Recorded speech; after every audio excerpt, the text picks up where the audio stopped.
Hello student आम channel को आपण मानक पुणी थे स्वागत। आशा करी आपण मैंने समस्ते भलरे थे।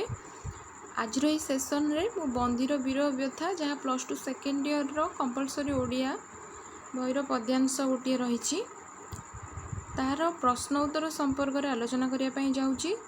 तार किछि प्रश्न उत्तर मुझे आलोचना करी। यह विषयटी संपर्क में मु यार पूर्व वीडियो रे आलोचना कर सारी आपण मैंने ताको देखी नेबे। मु डिस्क्रिप्शन में तार लिंक देदेवी। चलतु प्रथमे यार किछि प्रश्न उत्तर आमे आज देखिबा।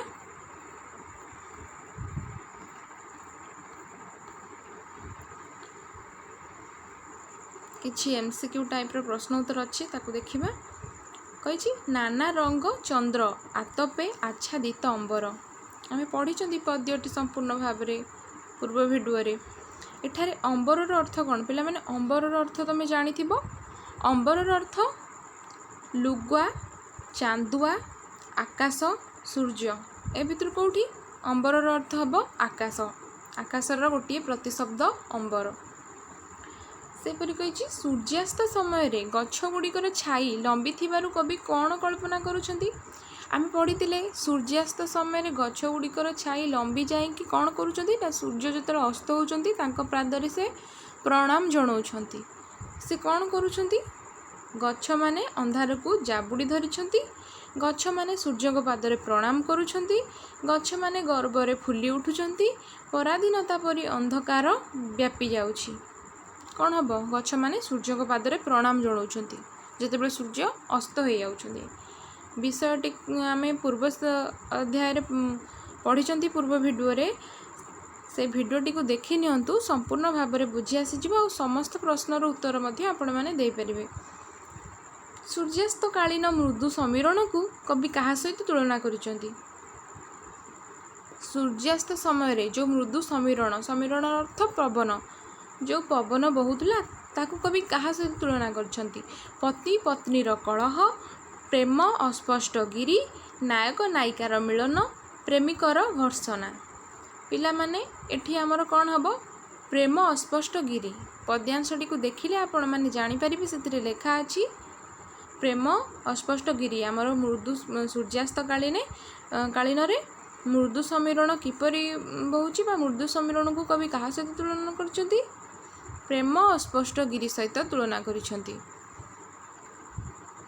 संध्याकालीन मृदु समीरण रे सूर्य प्रेमिकार कान रे कौन कहूथुले।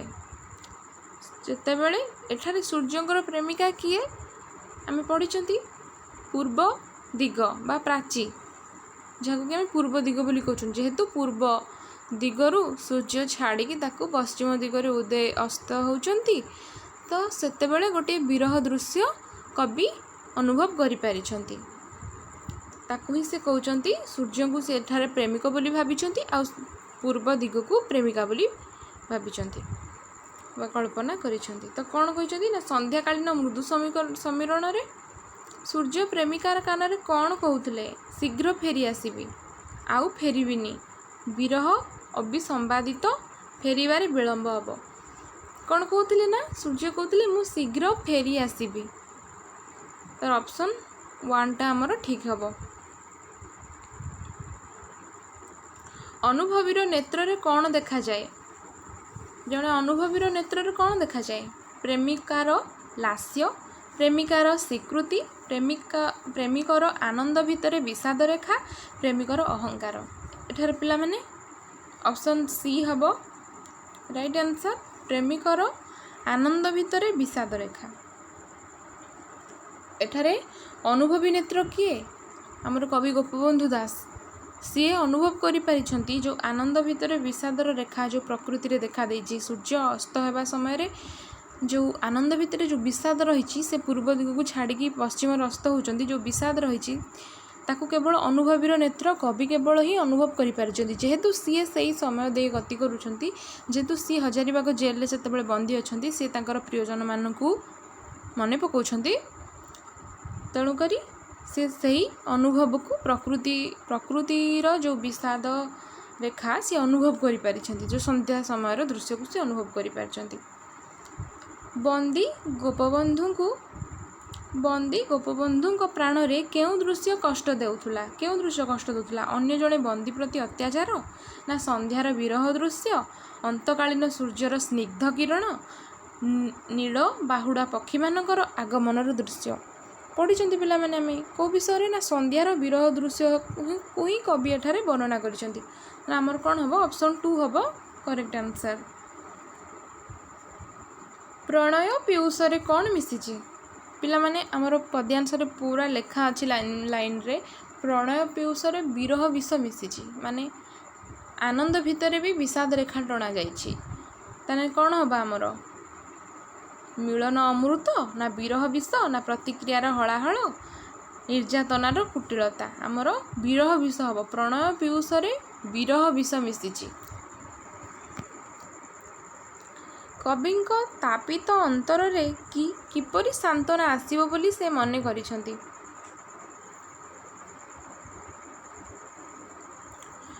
କବିଙ୍କର ଯେଉଁ ତାପିତ ଅନ୍ତର, ତାଙ୍କ ଅନ୍ତରରେ ଯେଉଁ ଦୁଃଖ ଅଛି, ସେଥିରେ କିପରି ସାନ୍ତ୍ୱନା ଆସିବ ବୋଲି ସେ କହିଛନ୍ତି?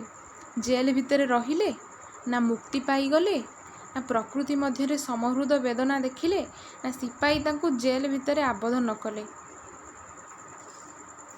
କିପରି ହେବ ପିଲାମାନେ? କବିତାରେ ବର୍ଣ୍ଣନା କରାଯାଇଛି ଯେଉଁ କବି ତାଙ୍କ ମନରେ ଯେଉଁ ଦୁଃଖ ରହିଛି ତାକୁ ସେ ପ୍ରକୃତିରେ ଦେଖିପାରୁଛନ୍ତି। ପ୍ରକୃତିର ଯେଉଁ ସନ୍ଧ୍ୟାକାଳୀନ ଯେଉଁ ବିଷାଦ, ଯେଉଁ ଦୁଃଖକୁ ସେ ତାଙ୍କ ଦୁଃଖ ସହିତ କଳ୍ପନା କରିଛନ୍ତି ବା ତୁଳନା କରିଛନ୍ତି, ଅନୁଭବ କରିପାରୁଛନ୍ତି ସେ ପ୍ରକୃତିର ଦୁଃଖକୁ। ତ ସିଏ କ'ଣ ଚାହିଁଛନ୍ତି? ସିଏ ବାହାରେ ରହିକି ଆଉ ଟିକେ ସମୟ ସେ ଦୁଃଖକୁ, ସେ ଦୃଶ୍ୟକୁ ସେ ଉପଭୋଗ କରିବା ପାଇଁ ଚାହିଁଛନ୍ତି, ଯାହାଫଳରେ କି ତାଙ୍କର ମନର ଯେଉଁ ଦୁଃଖ କଷ୍ଟ ଅଛି ତାହା ଟିକେ ତାଙ୍କୁ ସାନ୍ତ୍ୱନା ଲାଭ ହେବ। ତାହେଲେ ସେ କ'ଣ ଚାହିଁଛନ୍ତି? ପ୍ରକୃତି ମଧ୍ୟରେ ସମହୃଦ ବେଦନା ଦେଖିଲେ ତାଙ୍କ ମନରେ ଟିକେ ସାନ୍ତ୍ୱନା ଆସିବ। ତାହେଲେ ଆମର ଅପସନ୍ 3 ହେବ ରାଇଟ୍ ଆନ୍ସର୍। ଗୋପବନ୍ଧୁଙ୍କ ଅବରୋଧର ସମୟ କ'ଣ ଥିଲା? ଯେତେବେଳେ ଗୋପବନ୍ଧୁ ଜେଲ୍ ଭିତରେ, ହାଜତ ଭିତରେ ପଶୁଥିଲେ ସନ୍ଧ୍ୟା ସମୟରେ, ସେ ଯେଉଁ ସମୟଟା ସନ୍ଧ୍ୟା ସମୟରେ ପଶୁଥିଲେ, କାମ ସାରିକି ଯେତେବେଳେ ସିପାହୀ କଏଦୀମାନଙ୍କୁ ଭିତରେ ଜେଲ୍ ଭିତରେ, ହାଜତ ଭିତରେ ରଖେ, ସେ ସମୟଟା କ'ଣ? ସନ୍ଧ୍ୟା ସମୟରେ। ଦିନ ସମୟରେ ସେମାନଙ୍କୁ କିଛି କାମ ଦିଆଯାଇଥାଏ, ସେ କାମ ସରିଲା ପରେ ସେମାନେ ସନ୍ଧ୍ୟା ସମୟରେ ହାଜତ ଭିତରେ ରୁହନ୍ତି। ତ ସେ ସନ୍ଧ୍ୟା ସମୟଟା ଆମେ କାହାକୁ କହିବା? ସକାଳ, ମଧ୍ୟାହ୍ନ, ଗୋଧୂଳି କାଳ, ରାତି। ଗୋଧୂଳି କାଳ ପିଲାମାନେ, ସନ୍ଧ୍ୟା ସମୟକୁ ଆମେ ଗୋଧୂଳି କାଳ କୁହନ୍ତି। ଗୋଧୂଳି କାଳର ଅର୍ଥ ଗୋରୁ ବାହୁଡ଼ିବା ସମୟ। ଗୋରୁ ଯେତେବେଳେ ସକାଳେ ଚରିବାକୁ ଯାଆନ୍ତି, ତ ସେମାନେ ଫେରନ୍ତି କେତେବେଳେ? ସନ୍ଧ୍ୟା ସମୟରେ, ସୂର୍ଯ୍ୟ ଅସ୍ତ ସମୟରେ। ତାକୁ ହିଁ ଗୋଧୂଳି କାଳ କୁହାଯାଏ ବା ସନ୍ଧ୍ୟା କାଳ କୁହାଯାଏ। ଲାଷ୍ଟ କ୍ୱେଶ୍ଚନ୍ କ'ଣ ରହିଛି? ନା ଯମଦୂତ ବୋଲି କବି କାହାକୁ କହିଛନ୍ତି? ଯମଦୂତ ବୋଲି କବି ଏଠାରେ କାହାକୁ କହିଛନ୍ତି? ଜେଲରେ ଥିବା ସିପାହୀକୁ, ନା ସହବନ୍ଦୀଙ୍କୁ, ଇଂରେଜ ଶାସକଙ୍କୁ, ନା ଗଡ଼ଜାତ ରାଜାଙ୍କୁ? କାହାକୁ କହିଛନ୍ତି?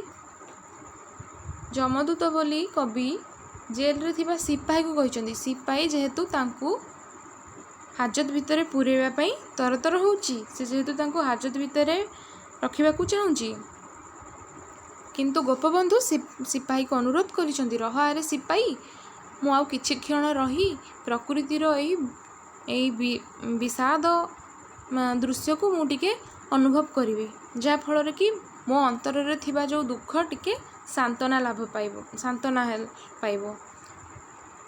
ତ ସେଥିପାଇଁ ସେ ସିପାହୀକୁ ଅନୁରୋଧ କରୁଛନ୍ତି, କିନ୍ତୁ ସିପାହୀ ତାହା ଶୁଣୁନାହିଁ। ତାଙ୍କୁ ନେଇ ହାଜତରେ କିପରି ପୁରେଇବ ସେ ସେଥିପାଇଁ ଲାଗିଛି।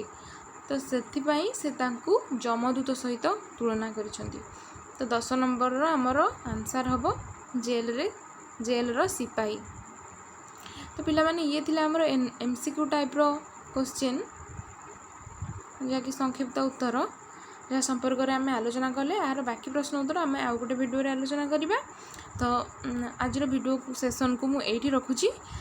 ଆଶା କରିବି ଆପଣମାନଙ୍କୁ ଏହା ଭଲ ଲାଗିବ। ତ ଯଦି ଭଲ ଲାଗୁଛି ତ ଲାଇକ୍, ସେୟାର, ସବସ୍କ୍ରାଇବ୍ କରନ୍ତୁ, ଯାହାକି ମୋତେ ମୋଟିଭେଟ୍ କରିବ ଏମିତି ଏଜୁକେସନାଲ୍ ଭିଡ଼ିଓ ଆଣିବା ପାଇଁ। ତ ରହିଲି, ଧନ୍ୟବାଦ।